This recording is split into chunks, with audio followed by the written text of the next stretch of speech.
Salut les mélomanes, vous en avez pas marre des clichés sérieux? Moi, il y en a un qui m'énerve, c'est celui comme quoi la musique classique serait trop sérieuse. Alors moi je veux bien, mais peut-être que vous n'étiez pas au courant que Mozart avait écrit une pièce ayant pour titre Lèche-moi le cul. Non? Peut-être pas alors, ouais.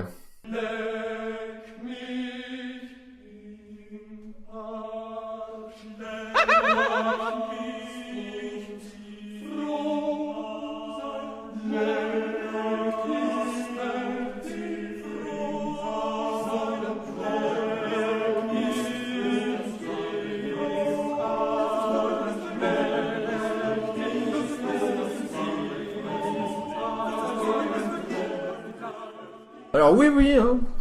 Il s'agit bien d'un canon à 6 voix, écrit par Mozart en 1782. Intitulé donc Lèche-moi le cul. Alors au niveau des paroles, ça donne quoi? Alors j'ai ça sous les yeux, je vous propose la traduction. Hein. Donc Lèche-moi le cul.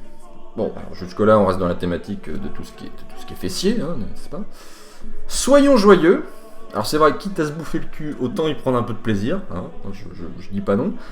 Se plaindre est vain. Alors attention, pas la loi est vain, hein, c'est le vin, c'est vain inutile, hein, n'est-ce pas? Donc se plaindre est inutile, donc jusque là, Mozart a plutôt raison sur toute la ligne. Gargouiller, marmonner est vain, c'est la véritable affliction de la vie.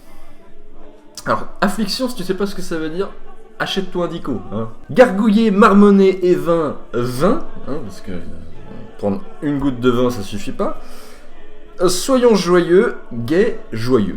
Bon, donc jusque-là, on reste aussi dans le thème de la joyeuseté, tout ce qui s'ensuit des homosexuels. Et on enchaîne avec un autre compositeur très connu pour son humour également, je veux bien sûr parler d'Erik Satie. Alors lui, il aura son épisode spécial tellement il y a à dire sur le personnage. Alors, Satie, c'est le genre de mec qui a failli aller en prison pour une blague quand même.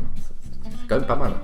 Ce qu'il a quand même dit à un critique de l'époque qui était très respecté, j'ai noté ça, qui n'avait pas aimé sa dernière pièce, bien sûr. Il lui a dit « Monsieur et cher ami, vous n'êtes qu'un cul, hein, on retrouve la thématique du cul hein, de tout à l'heure, mais un cul sans musique. » Voilà, c'est toujours sympa. Alors oui, bon, aujourd'hui, ça a l'air de rien, hein, c'est vrai. Mais il a vraiment été condamné pour avoir dit ça quand même. Hein. Et c'est que ça plaisantait pas les mecs à l'époque. Hein. Bref, Satie, c'est finalement pas tant dans ses morceaux que je le trouve très drôle, mais c'est plutôt dans le titre de ses œuvres que je le trouve particulièrement cocasse. Je vous propose un extrait d'un de ces 3 morceaux en forme de poire.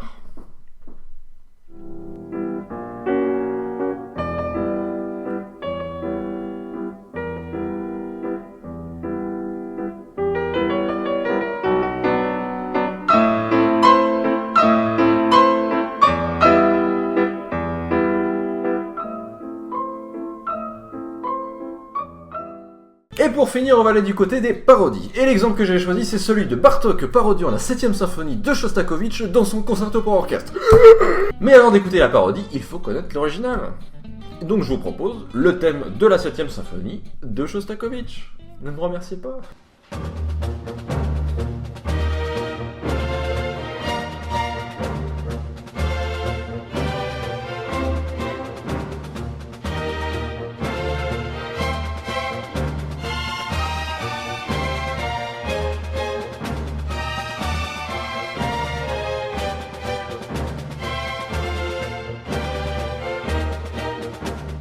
Donc pour vous la faire courte, la 7ème symphonie dite de Leningrad a été publiée en 1941, soit en pleine invasion allemande. Donc elle a été perçue comme un cri de révolte face à l'envahisseur nazi.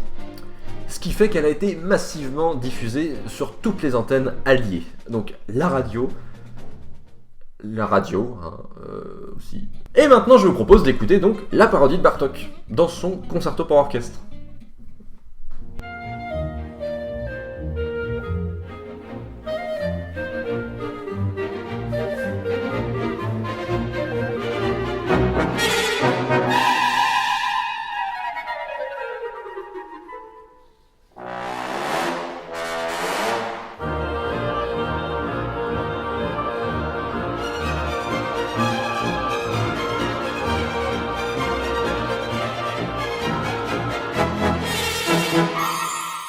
Voilà, cette vidéo est désormais terminée, j'espère qu'elle vous aura plu. Si c'est le cas, merci de partager la vidéo sur Facebook, Twitter, Google+.